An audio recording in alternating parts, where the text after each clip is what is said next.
ನಮ್ಮೆಲ್ಲ ಹಿರಿಯರೆಲ್ಲರೂ ಕೂಡ ಮಾತನಾಡಿರೋ ಹಾಗೆ ಈ ಆಗ್ನೇಯ ಪದವೀಧರ ಕ್ಷೇತ್ರದ ಒಂದು ಚುನಾವಣೆಯ ನಿಮಿತ್ತ ಒಂದು ಪೂರ್ವಭಾವಿ ಸಭೆಯನ್ನು ನಾವು ಕರೆದಿದ್ದೇವೆ. ಭಾರತೀಯ ಜನತಾ ಪಾರ್ಟಿ ಹಿಂದೆ 8 ಬಾರಿ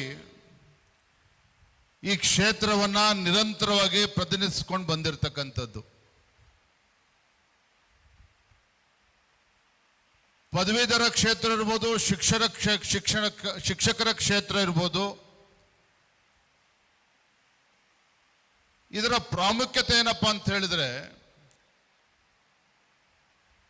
ವಿಧಾನ ಪರಿಷತ್ನಲ್ಲಿ ನಮ್ಮನ್ನ ಸರಿಯಾಗಿರ್ತಕ್ಕಂಥ ಒಂದು ಸೂಕ್ತ ವ್ಯಕ್ತಿಗಳಲ್ಲಿ ಪ್ರತಿನಿಧಿಸಬೇಕು. MLC ಆಗಿ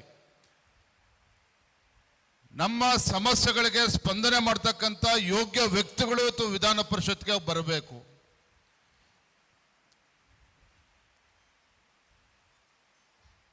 ಆದರೆ ಇತ್ತೀಚಿನ ದಿನಗಳಲ್ಲಿ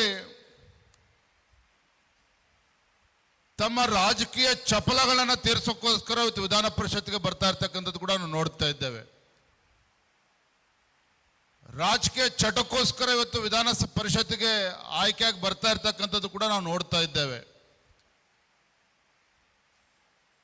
ಹಣದ ಅಹಂನಿಂದ ನಾವು ಚುನಾವಣೆ ಗೆಲ್ತೇವೆ ಅಂತಕ್ಕಂಥ ಭ್ರಮೆಯಿಂದ ಇವತ್ತು ಚುನಾವಣೆ ಸ್ಪರ್ಧೆ ಮಾಡ್ತಾ ಇರ್ತಕ್ಕಂಥದ್ದನ್ನು ಕೂಡ ನಾವು ನೋಡ್ತಾ ಇದ್ದೇವೆ. ಆದರೆ ಬಂಧುಗಳೇ, ವಿಧಾನಸೌಧ ಅಂತ ಹೇಳಿದ್ರೆ ಪ್ರಜಾಪ್ರಭುತ್ವದ ದೇಗುಲ ಅಂತೇಳಿ ನಾವು ನಂಬಿದ್ದೇವೆ. ಈ ನಾಡಿನ ಆಗು ಹೋಗುಗಳ ಬಗ್ಗೆ, ನಾಡಿನ ಜ್ವಲಂತ ಸಮಸ್ಯೆಗಳ ಬಗ್ಗೆ ಸಮಗ್ರವಾಗಿ ಚರ್ಚೆ ಆಗಬೇಕು ಅಂತ ಹೇಳಿದ್ರೆ ಆ ಪ್ರಜಾಪ್ರಭುತ್ವದ ದೇಗುಲದಲ್ಲಿ ಯೋಗ್ಯ ವ್ಯಕ್ತಿಗಳು ಆಯ್ಕೆಯಾಗಿ ಬರಬೇಕು ಅನ್ನುವ ಅಪೇಕ್ಷೆ ಜನಸಾಮಾನ್ಯರದ್ದು.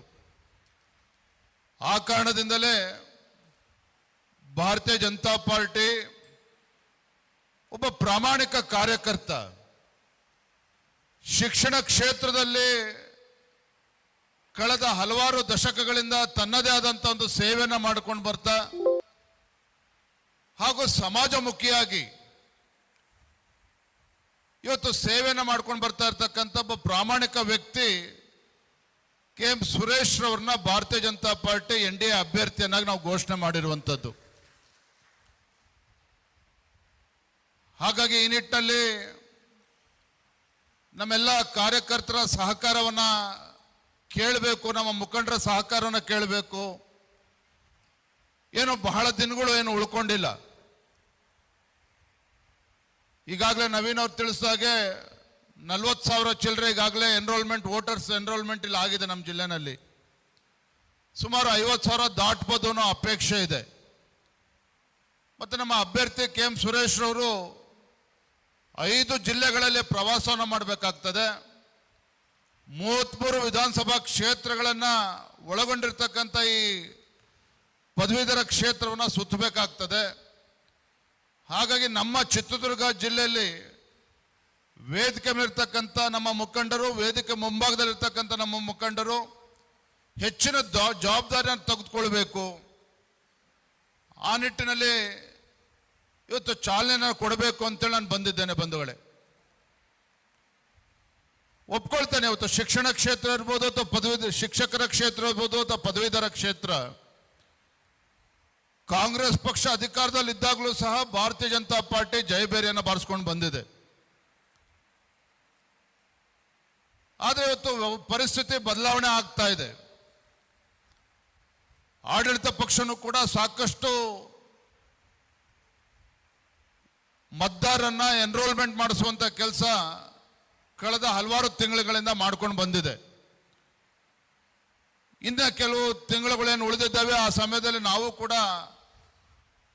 ಆ ಪ್ರಕ್ರಿಯೆಯನ್ನ ಚುರುಕುಗೊಳಿಸಬೇಕು, ಪೂರ್ಣಗೊಳಿಸ್ತಕ್ಕಂಥ ಕೆಲಸ ಆಗಬೇಕು, ಮತದಾರ ಎನ್ರೋಲ್ಮೆಂಟ್ ಕೂಡ ಆಗಬೇಕು. ಅದರ ಕಡೆನೂ ಕೂಡ ನಾವು ಗಮನವನ್ನು ಕೊಡಬೇಕು. ನಮ್ಮ ಅಪೇಕ್ಷೆ ಇರುವಂಥದ್ದು, ನಾನು ದಾವಣಗೆರೆ ಜಿಲ್ಲೆನಲ್ಲೂ ಕೂಡ ಎಲ್ಲ ಪ್ರಮುಖರ ಜೊತೆ ಚರ್ಚೆ ಮಾಡಿದಾಗ ದಾವಣಗೆರೆ ಜಿಲ್ಲೆ ಎಲ್ಲ ನಮ್ಮ ಮುಖಂಡರು ಕಾರ್ಯಕರ್ತರು ಈ ಚುನಾವಣೆಯನ್ನ ಒಂದು ಸವಾಲಾಗಿ ಸ್ವೀಕಾರ ಮಾಡಿದ್ದಾರೆ. ನಮ್ಮೆಲ್ಲ ವ್ಯತ್ಯಾಸಗಳನ್ನ ಮರೆತು ನಾವು ಒಟ್ಟಾಗಿ ಒಂದಾಗಿ ಸುರೇಶ್ ಅಣ್ಣವರ ಪರವಾಗಿ ಅತಿ ಹೆಚ್ಚು ಮತಗಳನ್ನ 80% ಅಷ್ಟು ಮತವನ್ನ ಕೊಡಿಸ್ತೇವೆ ಅನ್ನುವ ಸಂಕಲ್ಪವನ್ನು ಕೂಡ ಅಲ್ಲಿ ಮುಖಂಡರು ಮಾಡಿರುವಂಥದ್ದು. ಚಿತ್ರದುರ್ಗ ಜಿಲ್ಲೆ ಭಾರತೀಯ ಜನತಾ ಪಾರ್ಟಿಯ ಭದ್ರಕೋಟೆನೂ ಕೂಡ ಹೌದು. ಕಳೆದ ವಿಧಾನಸಭಾ ಚುನಾವಣೆ ಬೇರೆ ಬೇರೆ ಕಾರಣಗಳಿಗೆ ನಮಗೆ ಹಿನ್ನಡೆ ಆಗಿರಬಹುದು. ಆದರೆ ಲೋಕಸಭಾ ಚುನಾವಣೆಯಲ್ಲಿ ಮತದಾರರು ಮತ್ತೆ ನಮಗೆ ಕೈಯನ್ನು ಹಿಡಿದಿದ್ದಾರೆ, ನಮಗೆ ಆಶೀರ್ವಾದ ಮಾಡಿದ್ದಾರೆ. ಇಂಥ ಒಬ್ಬ ಸಜ್ಜನ ವ್ಯಕ್ತಿ ಸುರೇಶ್ ಅವ್ರನ್ನ ಅಭ್ಯರ್ಥಿಯನ್ನ ಮಾಡಿದಂಥ ಸಂದರ್ಭದಲ್ಲಿ ನಾವೆಲ್ಲರೂ ಕೂಡ ಆಸಕ್ತಿಯನ್ನು ವಹಿಸಿ ಇಂದಿನಿಂದಲೇ ಇನ್ನೂ ಹೆಚ್ಚು ಉತ್ಸಾಹದಿಂದ ಚುನಾವಣೆಯಲ್ಲಿ ಸಕ್ರಿಯವಾಗಿ ಪಾಲ್ಗೊಳ್ಳಬೇಕು. 70-80% ಅಷ್ಟು ಮತವನ್ನು ಪಡೆಯುವಂಥದ್ರಲ್ಲಿ ನಾವು ಯಶಸ್ವಿ ಆಗಬೇಕು. ಆ ನಿಟ್ಟಿನಲ್ಲಿ ತಮ್ಮೆಲ್ಲರಲ್ಲೂ ಕೂಡ ವಿನಂತಿ ಮಾಡಬೇಕು ಅಂತೇಳಿ ನಾವು ರಾಜ್ಯದ ಅಧ್ಯಕ್ಷನಾಗಿ ಇಲ್ಲಿ ಬಂದಿದ್ದೇನೆ. ಬಂಧುಗಳೇ, ನನಗೆ ಸಂಪೂರ್ಣ ವಿಶ್ವಾಸ ಇದೆ ತಾವೆಲ್ಲರೂ ಸಹ ಈ ಒಂದು ಪರೀಕ್ಷೆಯಲ್ಲಿ ಯಶಸ್ವಿ ಆಗ್ತೇವೆ. ನಿಮ್ಮ ಎಲ್ಲರ ಸಹಕಾರ ಸಿಗ್ತದೆ ಅನ್ನೋ ವಿಶ್ವಾಸ ನಂಗೆ ಸಂಪೂರ್ಣವಾಗಿದೆ. ಎರಡನೇ ವಿಚಾರ, ನಮ್ಮ ಪ್ರಮುಖರು ಮಾತನಾಡಿದ್ರು SIR ಬಗ್ಗೆ.